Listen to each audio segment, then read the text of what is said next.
Hello students. पिछली video में हमने रहीम दास जी का जीवन परिचय तथा उनके 4 दोहों को अच्छे से पढ़ा तथा उनके अर्थों को समझा था। आज की इस वीडियो में हम रहीम दास जी के आगे आने वाले दोहों को पढ़ेंगे तथा उनके अर्थों को समझेंगे। आज का दोहा है, दीर्घ दोहा अर्थ के आखर थोड़े आही, जो रहीम नट कुंडली सिमटी कूदी चढ़ी जाही। इसके शब्दार्थ देखते हैं। अर्थ का मतलब होता है अर्थ, मायने या आशय। थोड़े, थोड़ा या कम। कूदी, कूदकर या कूद जाना। इसका भावार्थ है, रहीम दास जी कहते हैं कि जिस प्रकार नट कुंडली विद्या में निपुण होने के कारण कूदकर ऊपर चढ़ जाता है, उसी प्रकार दोहा भी काव्य का छोटा रूप है। दोहा क्या है? काव्य का एक छोटा रूप है, जिसमें शब्द तो थोड़े ही होते हैं किंतु उसका अर्थ दीर्घ होता है। दीर्घ मतलब बड़ा और गहरा होता है। कहने का भाव यह है कि दोहे में चाहे शब्द थोड़े हो, दोहे में शब्द तो बहुत थोड़े होते हैं, परंतु उन शब्दों का भाव विचार बहुत ही गहरा और विशाल होता है। अगला दोहा है, धनी रहीम जल पंख को लघु जिय पियत अघाय, उदती बड़ई कौन है जगत पियासो जाए। इसके शब्दार्थ हैं, पंख का मतलब कीचड़, लघु छोटा, उदधि, उदधि का अर्थ होता है समुद्र, जगत का मतलब होता है संसार, पियासो का अर्थ है प्यासा। इसका भावार्थ है, रहीम जी कहते हैं कि वह कीचड़ भरा हुआ तालाब धन्य है। रहीम जी कहते हैं कि वह कीचड़ भरा हुआ तालाब धन्य है, जो छोटे प्राणियों की प्यास बुझाता है। पानी का विशाल भंडार समुद्र खारा होने के कारण किसी की भी प्यास नहीं बुझा पाता, इसीलिए लोगों के लिए वह व्यर्थ है। जिस प्रकार हम देखते हैं कि एक छोटा सा तालाब है, उस तालाब में चाहे कीचड़ भरा हो, परंतु फिर भी छोटे मोटे पशु पक्षी उससे क्या करते हैं? अपनी प्यास बुझा लेते हैं। परंतु पानी का विशाल भंडार समुद्र है, फिर भी उसका पानी खारा है, इसलिए वो किसी के काम नहीं आता, किसी की प्यास नहीं बुझा पाता, इसलिए लोगों के लिए वह व्यर्थ है। कहने का भाव यह है कि बेशक मनुष्य बड़े बड़े कार्य न करे, मनुष्य बड़े बड़े कार्य ना कर सके, कोई दिक्कत नहीं है, परंतु छोटे कार्य ही करें, किंतु हमारे कार्य ऐसे हो जिसमें परोपकार की भावना हो, जिसमें दूसरों के लिए दया करुणा की भावना हो। अगला दोहा है, नाद रिझी तन देत मृग, नर धन देत समेत, ते रहीम पशु से अधिक रिझेहु कहूँ न देत। इसके शब्दार्थ है, नाद एक प्रकार की ध्वनि है, रिझी मोहित होना या मोहित होकर, मृग का अर्थ है हिरण, नर का अर्थ है मनुष्य। इसका भावार्थ है, रहीम जी कहते हैं कि जहाँ हिरण नाद की ध्वनि आवाज को सुनकर उस पर इतना मोहित हो जाता है कि वह अपने प्राणों को भी गंवा बैठता है। हिरण एक नाद की ध्वनि जो शिकारी उसके लिए बजाता है, उसको सुनकर उस पे इतना मोहित हो जाता है कि वह उस धुन के वजह से अपने प्राण भी गंवा देता है। ठीक उसी प्रकार मनुष्य सब कुछ पाना चाहते हैं, किंतु दुनिया में कुछ लोग ऐसे भी होते हैं जो किसी बात पर रिझकर भी कुछ नहीं देते। मनुष्य क्या करते हैं? अपने धन की, अपने ताकत के वश पर इस दुनिया में सब कुछ पाना चाहते हैं, परंतु बहुत सारे लोग ऐसे होते हैं जो कितना भी उसको रिझाने की कोशिश कर ले, वह नहीं रिझते, वह उनकी बात नहीं मानते।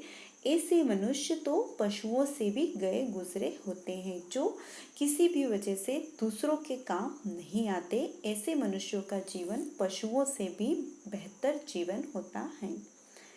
अगला दोहा है, बिगड़ी बात बने नहीं लाख करो किन कोय, रही मन फाटे दूध को मथे न माखन होए। यहाँ पर फटे दूध का अर्थ होता है फटा हुआ दूध, मथे का मतलब होता है बिनोना या मथना।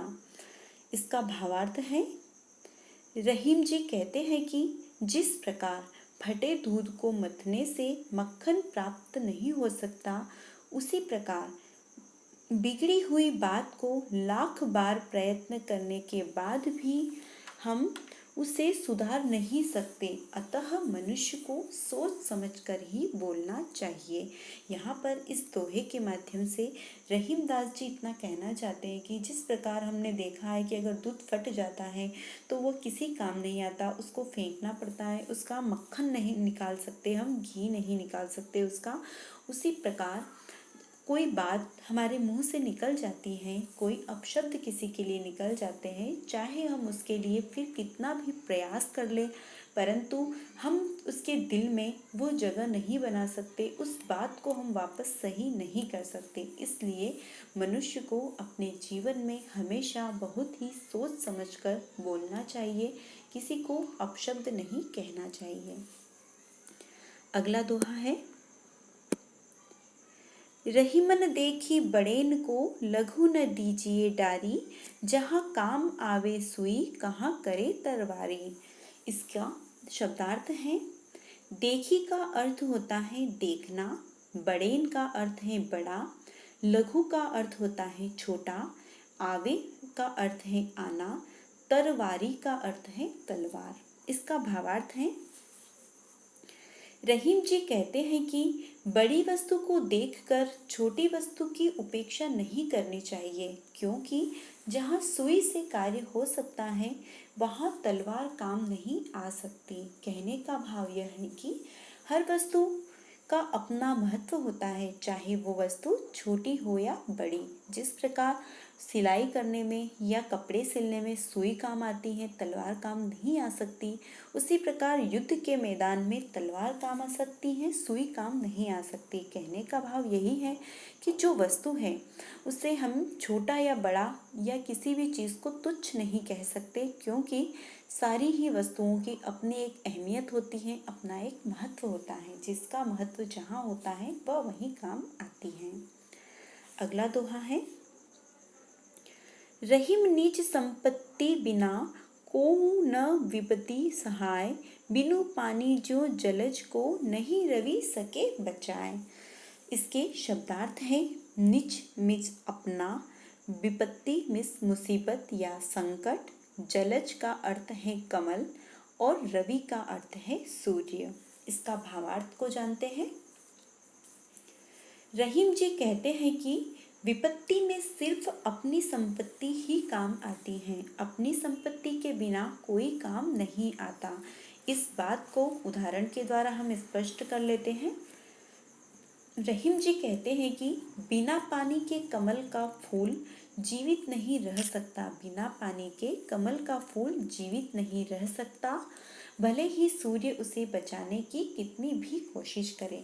रहीमदास जी इस दोहे के माध्यम से यह कहना चाहते हैं कि जो कुछ भी हमारे पास है, चाहे वह संपत्ति हो, वह संपत्ति हमारे परिवार रूपी, हमारे मान सम्मान रूपी, हमारे व्यवहार रूपी, हमारे गुणों से बनाई हुई संपत्ति, जो भी संपत्ति हमारे पास है, चाहे वह हमारी विद्या रूपी संपत्ति ही क्यों ना हो, हमारी संपत्ति ही हमारे काम आती है। जिस प्रकार अगर कमल का जो जीवन है वो पानी से है, अगर कमल के पास पानी ना हो तो सूर्य भी उसको बचा नहीं सकता, चाहे वो उसे कितना भी बचाने की कोशिश कर ले।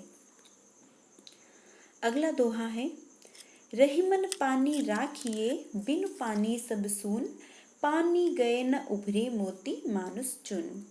इसके शब्दार्थ है, सुन का मतलब होता है सुना, मानुष का मतलब है मनुष्य। इसका भावार्थ जानते हैं।